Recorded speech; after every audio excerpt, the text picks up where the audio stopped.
Nagising na lang ako isang araw, parang gusto kong kumain ng siomay sa may Binondo. De, joke lang. Mag-out na ako sa trabaho kaya wala naman ako mapupuntahan kaya parang naboboard ako ngayon. Naboboard ako. Kaya pupunta ako ngayon sa, hindi ko alam. Parang gusto ko lang mag-bike. Matagal ko nang gustong puntahan yung lugar na to kaso nga lang wala talaga akong oras eh.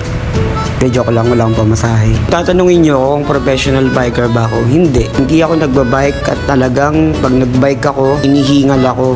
Kaya first time kong gagawin to na pupunta sa malayo. Medyo malayo. Pero nung nakita ko na tong mga malalaking truck na to dito, parang ayoko na lang. Parang gusto ko na lang bumalik sa amin, makapaglaro ng sili-sili maanghang dun sa mga bata sa labas. Pero syempre, dahil Pinoy tayo, pagdating sa kalandian, talagang ilalaban natin to.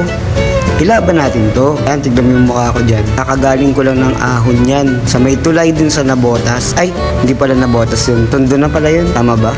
Flex ko lang yung paborito kong sapatos na parang yung ex-jowa mo. Pwede sa lahat. De, joke lang. Tawa ng Diyos, medyo pa 1/4 na ako dun sa pupuntahan ko. Wala akong gamit-gamit na map, Waze, compass. Talagang titi lang. Tanong-tanong lang. Sa mga oras na yan, kitang-kita nyo na yung hingal ko. Talagang tinitiis ko lang yung hingal ko dyan. Akala ko kasi kapag magbabay ka, hindi ka pwede ngayon ng tubig. Pwede pala. Muntik na akong maiyak nung nakarating na ako ng Dagupan Extension.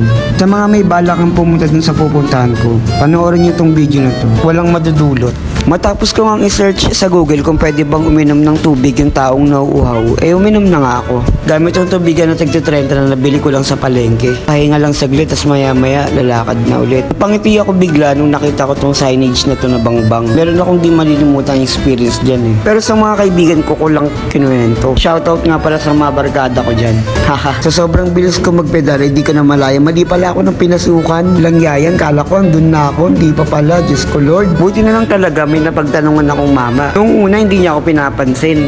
Pero nung pinasok ko na siya ng sigarilyo, sabi niya, uy, ano yun? Pagkatapos nga namin magpambuno nung mama, naibigay niya naman sa akin yung impormasyon na gusto ko. Pagkatapos niya akong sikmuraan.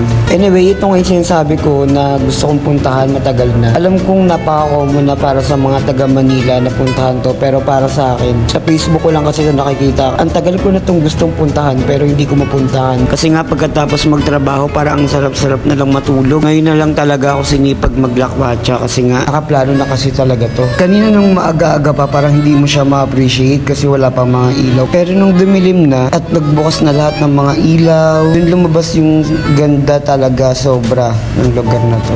OA naman ito.